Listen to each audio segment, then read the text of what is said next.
Hi, last time we talked about the Mega K foil. Today I want to talk to you about the K2 foil. This is the K2 foil with carbon mast. It's also available with the aluminium mast. The K2 foil is a foil it's designed towards a more cruising and a little bit faster foil. It has a wingspan of around 850 square centimeters, and this means that it's starting very early. It's also starting between 12 and 14 kilometers per hour. So this will go in the lightest wind possible. Basically, when there's enough power in the kite to lift you out of the water onto the board, this is already enough power for the K2 to start foiling. It has a cruising speed upwind around 34 kilometers per hour, and it will go over 50 kilometers per hour downwind if you really want to go that fast. But that's fast enough for most people. You'll notice that the K2 foil has the washed out flat areas in the wingtip. This is to give stability in the foil. With the K2, we want it to have quite a locked-in directional feeling. This gives a lot of security to the rider, and it lets you to push yourself and go a bit faster. It makes it easier if you're learning to tack, it makes it easier if you're learning to foot switch to jibe.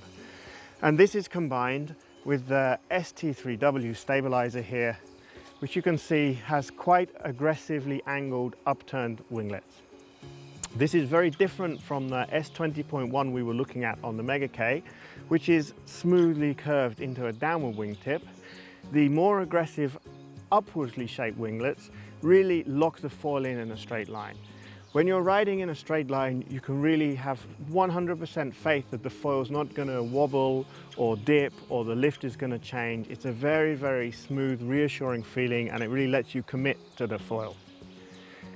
Like with the Mega K, the surface area of the ST3W is quite large, and the negative angle of incidence is very low, also at around 0.6 degrees negative.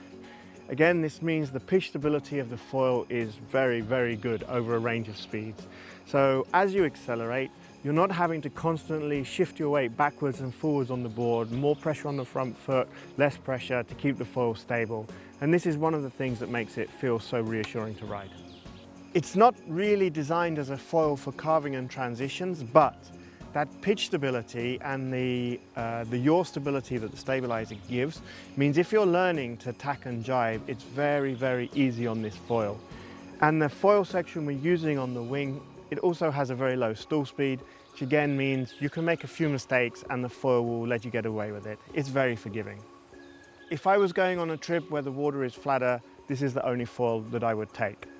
Personally, I like to use it with a 110 mast, but of course that depends if you have deep enough water to start on it.